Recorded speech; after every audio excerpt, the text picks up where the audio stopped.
Signe de la Dame de tous les peuples. Conférence donnée par Sœur Jeanne d'Arc de Mers à Spiri Maria en l'année 2003. La Dame de tous les peuples a reproché l'aveuglement des peuples d'aujourd'hui concernant les signes qu'elle multiplie pour indiquer la gravité des temps que nous traversons. Elle dit à ses messagères d'Amsterdam, « Et maintenant, je veux encore répondre à ceux qui t'ont demandé un signe. Mes signes sont contenus dans mes paroles. Hommes de peu de foi, vous êtes comme des enfants qui réclament un feu d'artifice.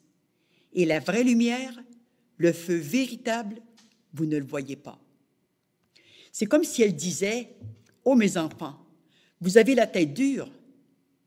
Vous demandez des signes et les réalisations qui crèvent les yeux, vous ne les voyez pas. » Ce reproche de la Dame de tous les peuples devrait nous sensibiliser et guider nos réflexions dans la lecture de ces messages. Bien que présentés parfois sous forme d'images ou de gestes obscurs, ils contiennent des signes dont nous pouvons déjà percevoir et comprendre les nombreuses réalisations aujourd'hui. Notre génération actuelle, si éveillée sur tant de choses dans le domaine de la science, demeure aveuglée sur les signes des temps nouveaux et grandioses que traverse notre histoire religieuse et répète les mêmes erreurs que le peuple juif. Maintes fois et sous maintes formes, depuis 1830, Marie est venue visiter notre terre afin de préparer les hommes à ce temps d'une grandeur extraordinaire. Le 31 mai 1955, la Dame dit « Je suis ici comme la Dame de tous les peuples, la co-rédemptrice, médiatrice et avocate. J'ai dit « Je reviens » et ce sera publiquement. Constamment, de façon voilée, j'ai annoncé ce temps. Et bien, peuple, ce temps est arrivé. Ce temps est notre temps.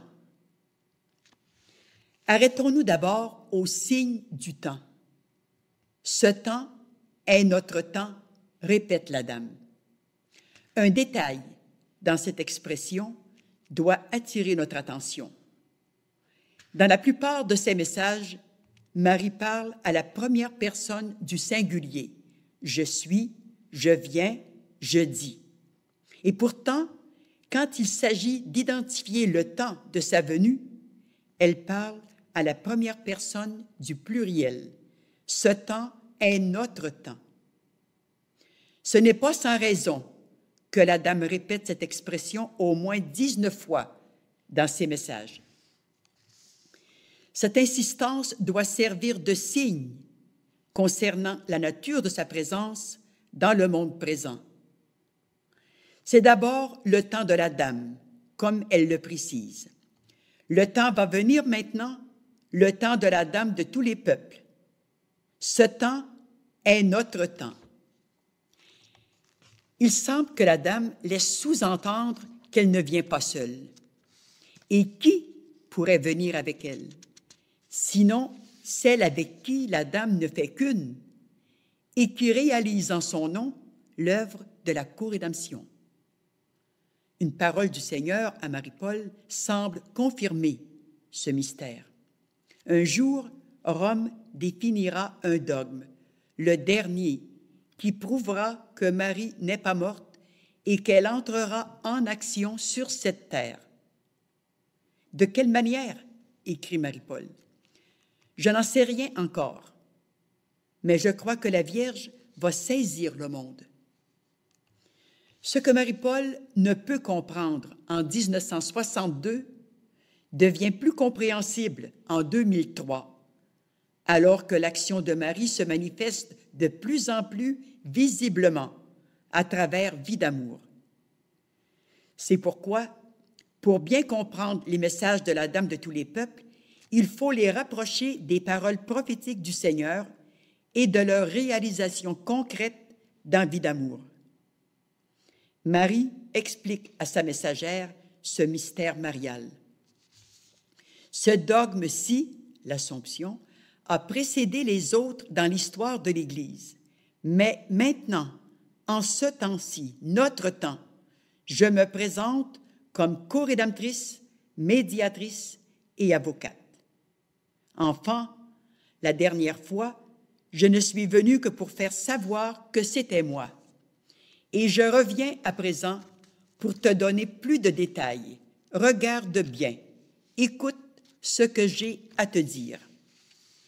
Je veux être la dame de tous les peuples, non pas d'un peuple particulier, mais de tous les peuples. Écoute, car je vais t'expliquer de nouveau.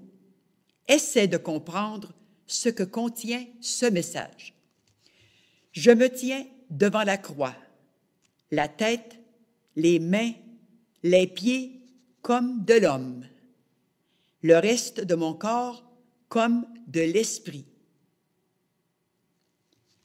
Si l'on a bien saisi l'explication de la dame, ne peut-on pas y voir le signe de sa présence au milieu de son peuple, dans la possibilité d'une incarnation mystique dans une personne de son choix? La dame ne cesse d'ouvrir l'esprit de sa messagère à cette réalité. En rapprochant l'explication de la dame et les paroles de Marie-Paul dans Vie d'amour, nous pouvons constater que Marie réalise concrètement cette œuvre de la co-rédemption à travers une chair d'emprunt qui s'est livrée à toutes ses volontés, comme Marie-Paul écrit. Je connais des moments d'agonie, mais mon âme se relève chaque fois avec une rapidité qui m'étonne pour rebondir vers l'amour. J'aime à en mourir. Frappe mon amour, frappe pour le rachat des âmes. J'ai épousé la croix et pour rien au monde, je ne veux reprendre ce don de mes 12 ans en faveur des âmes. Personne au monde ne saura ce qu'a été ma vie, que j'ai à peine esquissé dans ces volumes, lesquels ne relatent que les faits principaux. Jamais je n'aurais pu prévoir les moyens les plus inattendus que Dieu prend pour sanctifier une âme qui se veut vraiment à son service. Le Seigneur confirme la réalité de ce mystère de co-rédemption, apposant son sceau divin sur toute la vie d'immolation de Marie-Paul. Elle note « L'amour des âmes a soutenu ma fidélité, alors que Dieu même semblait contre moi en certaines phases de ma vie. Dans cette certitude, dépouillée de prétention, j'entends tout à coup, dans le silence de mon âme, cette expression merveilleuse, ma co-rédemptrice. Quelle paix doublée d'étonnement! Au chapitre 53 du premier volume de Vie d'amour, le crucifiement, ce mystère de configuration au Rédempteur est rappelé en des termes très précis. Le 4 mai 1958, le Seigneur dit à Marie-Paul, « Tu sais, mon enfant, que ma mère bien-aimée est passée sur terre et qu'elle est montée au ciel sans mourir. Je dois te dire aujourd'hui qu'elle s'est incarnée et son regard maternel s'est penché sur toi. C'est toi, mon enfant, qui souffre ma passion et qui, au nom de ma mère bien-aimée, va redonner le Christ au monde. Vois, ta vie s'identifie à celle de ma mère. N'as-tu pas porté secours à celle qui attendait un enfant dans ta famille? Et tu es passé partout sans te plaindre des souffrances morales qui t'accablent. Tu as souri pour ne pas pleurer. Tu as souffert de l'éloignement de tes enfants, comme ma mère a souffert de l'éloignement des âmes. Nuit et jour, tu t'es donné sans proférer la moindre plainte sur ton sort. Accepte, mon enfant, de continuer l'œuvre de ma mère bien-aimée. Un jour, la vérité éclatera et ton heure sera arrivée pour me donner les âmes que tes grandes souffrances auront achetées.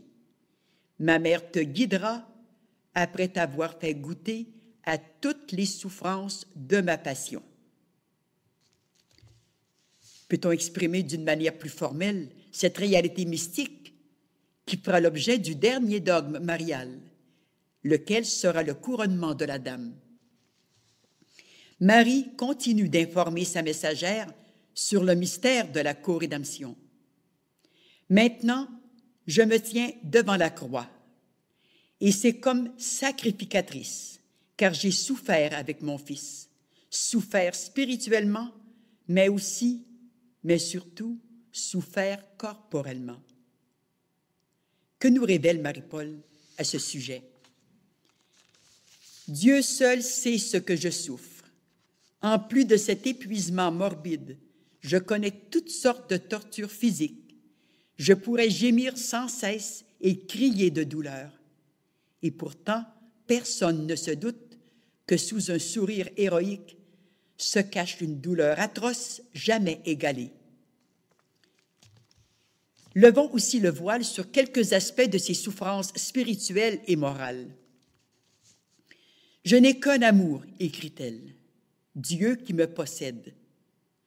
Depuis mon enfance, il me soumet à tous les genres d'épreuves. Mon Dieu, que c'est pénible. Mon cœur est sans cesse broyé douloureusement. Mes larmes montent toujours plus vers lui. Ce que je raconte en ces volumes peut être comparé à la fine pointe de l'iceberg qui flotte sur l'océan. On peut la voir, mais la masse énorme de l'iceberg reste cachée. Si je n'avais été habituée à la souffrance, je serais incapable de porter le fardeau de mes 54 ans. J'en mourrais. La plus haute fidélité à la volonté de Dieu, dans la plus haute pureté, exige des renoncements insoupçonnés. Les souffrances de la co-rédemptrice sont loin d'être terminées. La Dame de tous les peuples prévient, le 16 décembre 1949. Une lutte va venir virulente. Elle s'enflammera. Nous n'y sommes pas encore, et de beaucoup. Les puissances de l'enfer vont se déchaîner. Elles ne vaincront pas la Dame de tous les peuples. Au temps de la rédemption, le Rédempteur a été l'enjeu de la bataille. En ce temps de la co-rédemption, qui sera l'enjeu du combat? Sinon celle par qui la Dame de tous les peuples accomplit mystérieusement l'œuvre de la co-rédemption. Où vont encore vie d'amour? Après avoir vécu une période de terrible douleur, Marie-Paul écrit: « Au soir du 25 mars 1976, je vois l'état de mon âme. C'est comme un champ ravagé par la bataille. Je vois les dépouilles de mes élans, les vestiges de mes désirs et la souche écorchée de mon idéal qui gisent brisés, éparpillés. Tout est dévasté, délabré, vraiment triste à contempler. » Le 26 juin 1976, elle entend: « Il fallait que la bataille se déroule en toi, d'abord, l'enjeu. » Marie-Paul poursuit: « Aussitôt, je comprends que la bataille s'est déroulée en moi entre Saint-Michel et Lucifer. J'étais et je suis l'enjeu de la bataille. Cela explique tout. Ma vie de beauté spirituelle et de vive souffrance par les assauts diaboliques, de force surprenante suivie d'épuisement total, d'actions nobles sans cesse griffées par les calomnies, en un mot, de contradictions constantes qui ont fait de mon âme et de ma vie un champ de bataille où deux forces s'affrontent sans répit, sans aucune préoccupation des ravages causés en moi. Je constate encore une fois que je suis l'enjeu. C'est véritablement un combat entre le ciel et la terre. Irai-je jusqu'au bout? Ce combat concerne aussi le dogme. La Dame prévient. En ce qui concerne le nouveau dogme, l'Église aura à surmonter bien des oppositions. L'opposition, je le sais, sera âpre et dure.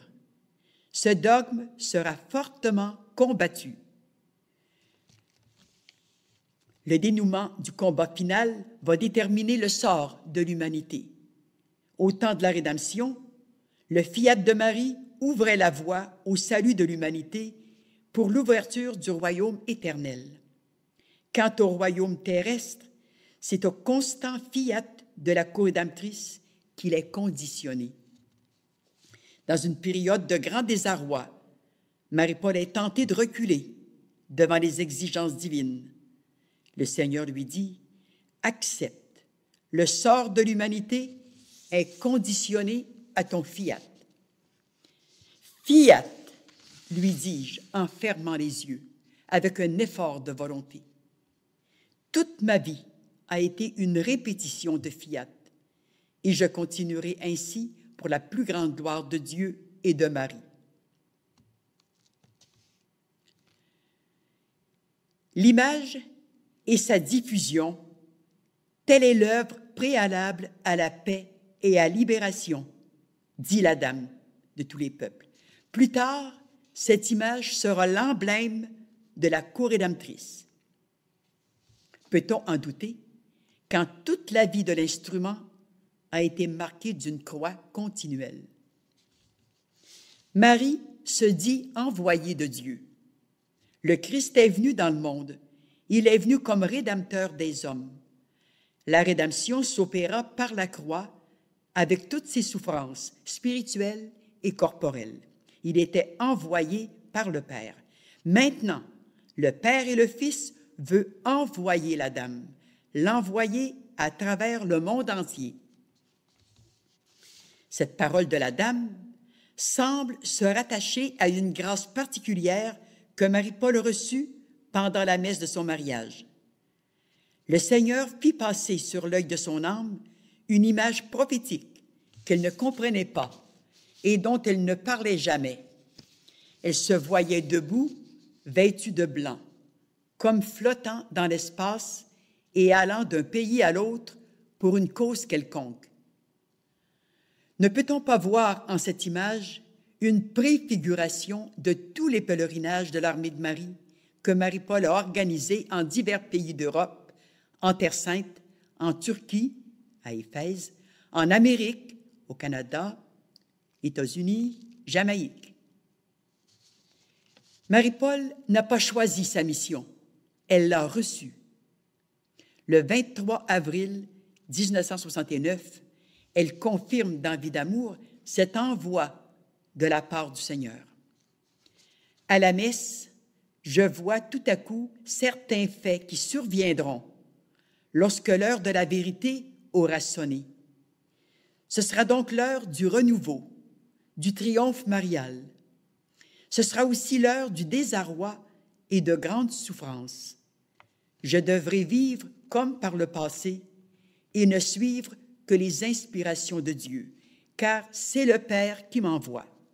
Et j'irai là où Dieu me dira d'aller, au temps marqué par lui. Malheur à ceux qui n'auront pas cru. La Dame de tous les peuples donne d'autres indices assez particuliers concernant des projets futurs, lesquels peuvent nous étonner par leur rapport avec ce que nous savons déjà. Montrant à sa messagère les images de la future Église de la Dame, elle explique « Maintenant, la Dame va te montrer où et comment sera l'Église de la Dame de tous les peuples. Regarde bien. Non, pas là-bas, ici. » Elle la laisse contempler et ajoute « Il surgira beaucoup de difficultés. C'est un grand terrain.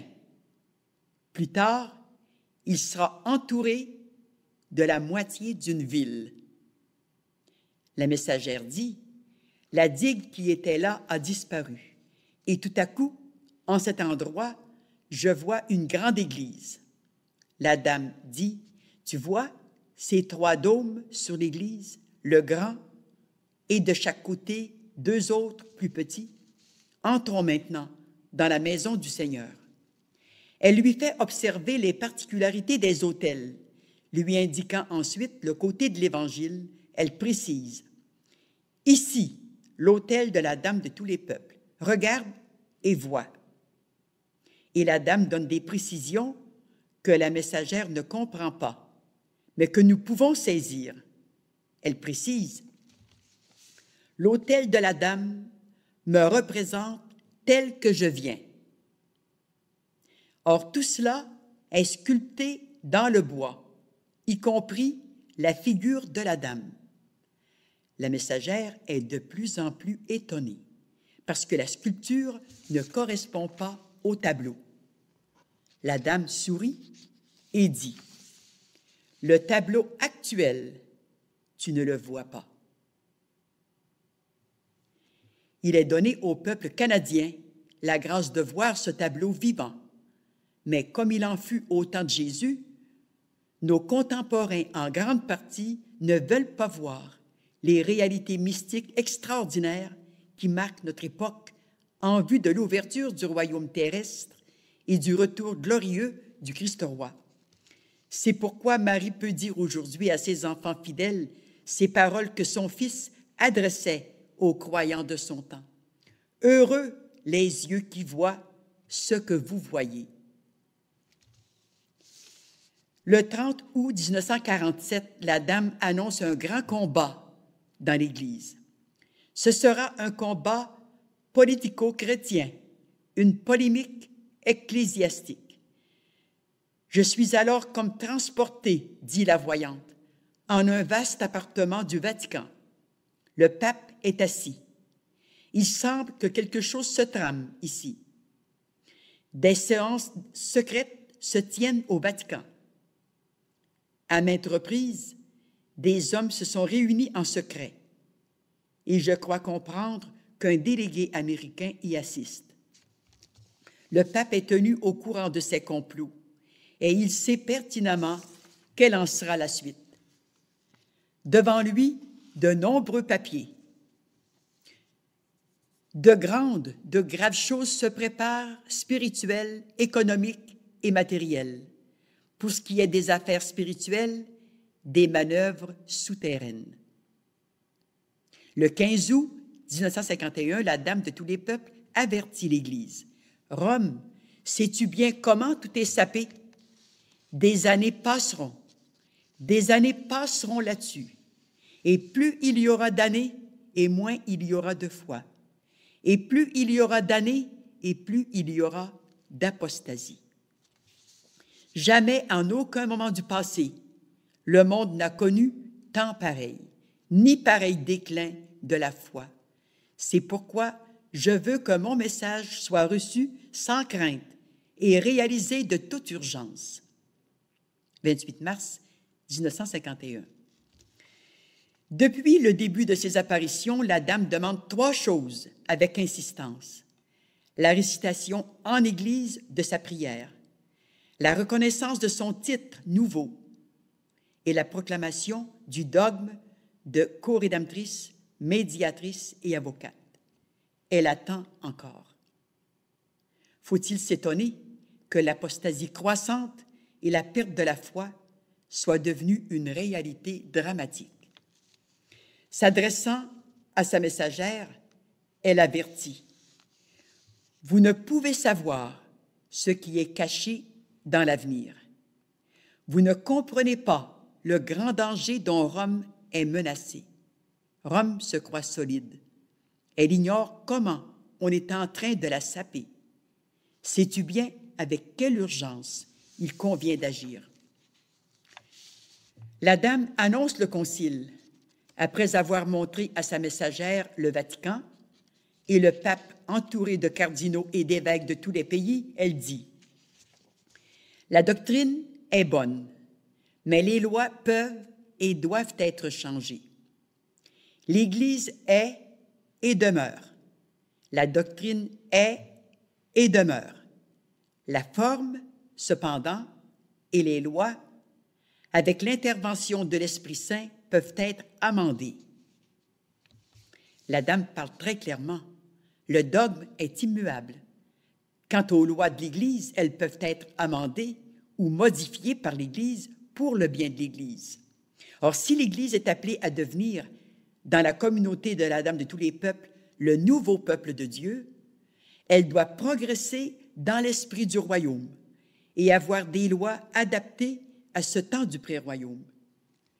Le 19 mars 1952, alors que la messagère priait pour le pape, elle voit soudain la dame debout qui lui dit « Dis au pape que la Dame de tous les peuples lui donnera son signe. » L'Église de Rome va entrer dans une grande lutte.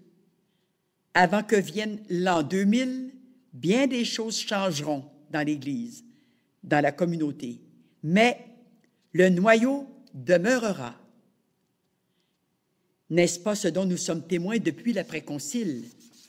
La confusion et l'indépendance s'étendent dans tous les pays du monde au détriment de l'Église qui éclaire à travers de sombres ténèbres. L'unité, nulle part. La paix, nulle part. La tranquillité pour les peuples, nulle part. Mais l'angoisse et la tension, partout. Et Ida Pirdeman, la messagère, voit autour du globe les brebis courir en tous sens et beaucoup d'autres s'enfuient. La dame a promis de donner son signe au pape. Dis au pape que la Dame de tous les peuples lui donnera son signe. Quel serait le signe que la Dame de tous les peuples a donné au pape Pie XII, celui de l'époque des visions? Serait-il lié à la femme qui réalise aujourd'hui l'œuvre de la Dame de tous les peuples? Quelques indices dans Vie d'amour nous permettent de le croire. En 1954, le Seigneur répète à plusieurs reprises ce simple mot à Marie-Paul, l'armée de Marie. En cette même année, il lui ordonne d'écrire au Saint-Père, « Mon enfant, écrit à sa sainteté Pie XII. » Marie-Paul refuse, croyant faire erreur. Mais Jésus insiste. « Dis-lui tes sentiments filiaux et affectueux et demande sa bénédiction apostolique. » En octobre de cette même année, il ajoute « Tu connaîtras toutes les souffrances, mais ne t'inquiète de rien. Bientôt, tu dirigeras un grand mouvement. Oui, mon enfant, je te le répète, tu dirigeras un beau mouvement, un merveilleux mouvement. Attends, repose-toi. » En février 1955, alors que sa vie est intenable, elle entend à nouveau « Écrit à sa sainteté Pie XII. » Marie-Paul refuse. Que lui dire? Demande-lui sa bénédiction apostolique. Dis-lui que tu écris pour la seconde fois et assure-le de tes sentiments filiaux et reconnaissants. Chaque fois, le pape lui fit parvenir sa bénédiction apostolique, cette fois par son curé, Monseigneur Édouard Baudouin de Saint-Georges-de-Beauce. Elle étonne cette insistance du Seigneur qui bouleverse Marie-Paul, mais qui entre sûrement dans ses desseins providentiels, car 3 ans plus tard, en l'année 1958, le pape Pie XII lance un vibrant appel à l'univers en donnant le signal d'un réveil général. Dans une allocution adressée aux curés et aux prédicateurs du Carême, il leur demande de se mettre à la recherche d'âmes généreuses et de multiplier les saintes avant-gardes d'une armée héroïque qui pourrait assurer, si Dieu le veut, une victoire et un triomphe difficilement imaginables aujourd'hui. Cette exhortation de Pie XII serait-elle liée à cette grande et urgente action demandée par la Dame de tous les peuples? Aujourd'hui, je viens et je dis, c'est maintenant que doit commencer la grande action de la Dame de tous les peuples. Ces paroles prophétiques de sa sainteté Pie XII semblent être plus qu'une vive intuition de sa part. Serait-elle inspirée par une connaissance mystique? Ou bien serait-elle liée au signe de la Dame? comme le laisseraient sous-entendre ces paroles du Seigneur adressées à Marie-Paul en février 1958. Le Saint-Père, le pape Pie XII, a les yeux tournés vers le Canada. Il sait qu'une femme. Le Seigneur n'en dit pas plus à ce sujet. Mais cette phrase restée inachevée laisse cependant planer l'ombre d'un mystère que Dieu ne juge pas opportun de révéler pour l'instant, mais qui laisserait sous-entendre un signe d'identification. En cette même année 1958, pendant une semaine, de minuit à 5 heures, l'Immaculée donne à Marie-Paul une formation toute spéciale, toute particulière, en vue d'une mission que celle-ci ignore toujours. Y aurait-il un rapport important entre cette formation spéciale et cette parole du Seigneur que Marie-Paul ne comprend pas? Un jour, le Saint-Père sera bien assisté, car Marie révélera sa puissance au monde et confondra ceux qui ne veulent pas croire en elle. En octobre 1958, la veille de la mort du pape Pie XII, le Seigneur montre à Marie-Paul la figure du cardinal Jean-Baptiste Montini comme l'un de ses futurs successeurs et lui dit « Sous le pontificat de ce pape va éclore et rayonner l'armée de Marie. » Effectivement, et d'une manière imprévisible, l'armée de Marie est fondée le 28 août 1971 au cours du pontificat de Paul VI. En effet, peu après le Concile Vatican II, annoncé par la Dame de tous les peuples le 11 février 1951, Marie levait son armée providentiellement pour aider l'Église dans la crise religieuse qu'elle traversait. Le malin, n'ayant pu s'introduire dans les décisions conciliaires, a répandu les ténèbres dans la nécessaire mise à jour des changements apportés. Il en est résulté des vents violents de contestation qui ont divisé les chrétiens.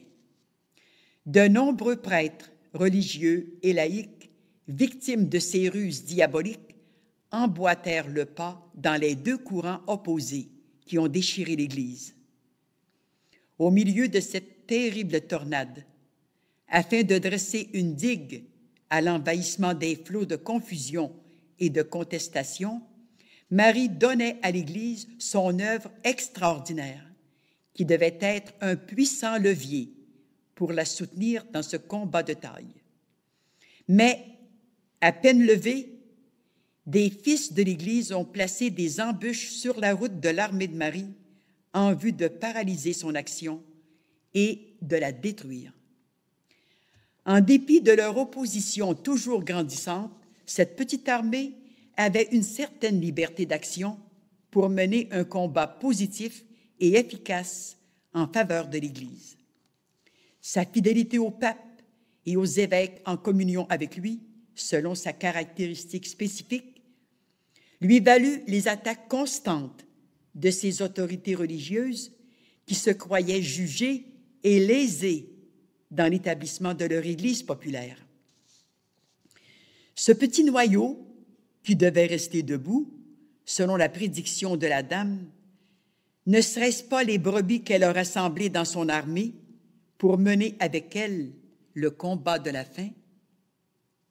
Cette armée de Marie, si souvent piétinée, a travaillé sans relâche au renouveau spirituel de l'Église, malgré tant de barrières dressées sur sa route par les adversaires.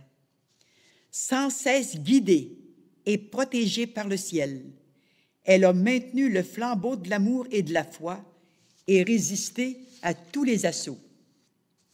Par son œuvre d'amour, Marie avait tout prévu, tout préparé pour aider l'Église dans sa traversée périlleuse. Si les autorités religieuses du Québec avaient su reconnaître ce temps grandiose où l'Immaculée est plus que jamais en action, si elles avaient su saisir cette heure de grâce qu'elle leur offre par l'action providentielle de son armée, nous aurions assisté au relèvement rapide et en beauté de toute l'Église. L'armée de Marie était en pleine floraison et se développait en nombre et en réalisation merveilleuse, quand, en mai 1987, l'opposition de l'Église populaire du Québec, par un décret de son éminence le cardinal Louis-Albert Vachon, révoqua son décret d'association pieuse et lui ferma les portes de toutes les églises. Les conséquences de cette pénalisation injuste envers l'œuvre de Marie se sont alors répercutées sur toute l'Église et sur le monde, qui s'enfonce toujours plus dans les ténèbres de la confusion et de l'apostasie, sans parler du climat de violence qui se répand partout, tenant le monde dans un étau d'insécurité et de tension. Quant à l'œuvre de Marie, son action n'a pas été paralysée pour autant, car les grandes salles lui ont ouvert leurs portes, et ses membres, davantage purifiés sous les flots des injustices et du mépris, sont de plus en plus éclairés, de plus en plus forts et heureux. Vienne le jour où cette petite armée de Marie sera reconnue en Église, elle pourra alors compléter sa mission et voler au secours de cette Église crucifiée par ses fils, mais qui, selon le plan de Marie, doit devenir une grande communauté sous la direction de la Dame de tous les peuples. C'est alors que cette parole du Seigneur adressée à Marie-Paul en 1961 prendra tout son sens. Un jour, le Saint-Père sera bien assisté, car Marie révélera sa puissance au monde et confondra ceux qui ne veulent pas croire en elle. En cette nuit du grand passage, qui est le temps de l'Immaculée, la co-rédemptrice, par sa servante, au prix d'une vie d'amour et de souffrance insoutenable sans une grâce particulière, doit reconquérir pour tous les peuples de ce temps le royaume du 7e jour qui rappellera le paradis terrestre perdu. Les hommes devront, par un constant redressement des tendances mauvaises, rétablir une harmonie qui les purifiera, les sanctifiera et les divinisera. Il est dit que Jésus s'est fait homme pour que l'homme devienne Dieu. Au milieu de ce continuel affrontement entre les forces du mal et celles du bien, entre ceux qui travaillent à la définition du dogme de Marie co-rédemptrice, médiatrice et avocate, et ceux qui s'y opposent, la Dame nous donne l'assurance de la victoire finale. Ce dogme sera fortement controversé, mais il sera promulgué. Qui plus que l'armée de Marie est témoin des terribles assauts de l'enfer, mais elle a la certitude que la Dame de tous les peuples triomphera de son adversaire d'une manière inattendue. C'est toujours au dernier moment que Marie nous surprend. N'a-t-elle pas dit elle-même, « À la fin, mon cœur immaculé triomphera ». Il faut attendre la fin. Marie dit à sa messagère, « Maintenant, je m'adresse à ceux qui réclament un miracle, et je leur dis, allez, soyez pleins de zèle et d'ardeur, accomplissez cette œuvre de rédemption et de paix, et vous constaterez le miracle. » La promulgation du dogme de Marie co-rédemptrice, médiatrice et avocate mettra le sceau de l'Église sur l'œuvre de la Dame de tous les peuples et sera l'aboutissement nécessaire de vie d'amour, impliquant par voie de conséquence la reconnaissance de la présence mystique de l'Immaculée en ces derniers temps, qui prépare l'ouverture du royaume de 1000 ans et la venue glorieuse du Christ roi. La Dame annonce, « Ce dogme sera comme la clé de voûte du mystère marial. Dit aux théologiens que la Dame en verra la réalisation. Ma prophétie, tous les peuples me diront bienheureuse, sera tout entière accomplie quand le dogme sera proclamé. Plus tard, il ne se trouvera plus un peuple qui n'ait reconnu la Dame de tous les peuples, mais c'est dès maintenant que ce titre entre en vigueur. Elle donne des indices sur le temps où cette reconnaissance deviendra officielle. J'ai dit, « Et l'on saura que je suis la Dame de tous les peuples quand de grandes puissances s'écrouleront et que des conflits politico-économiques éclateront. » Récemment, l'Église vient de mettre son sceau sur ces apparitions si contestées. Le 9 juin 2002, Monseigneur Joseph-Marie Punt, évêque de Haarlem, aux Pays-Bas, reconnaissait officiellement le caractère surnaturel des messages de la Dame de tous les peuples. Cette reconnaissance fait avancer d'un grand pas la définition du dogme, mais pour répondre à la demande de la Dame, nous devons continuer de réciter la prière qu'elle nous a donnée à cette fin. À propos de cette prière, elle dit, « Tu ne saurais comprendre l'insigne valeur de la prière pour les hommes qui la recevront et qui promettront de la dire chaque jour. Tu ne sais ce que l'avenir apportera. » La prière de la Dame de tous les peuples est une pure merveille, un vrai miracle, écrit Marc Boscard. Tout y est. Rien n'y est de trop.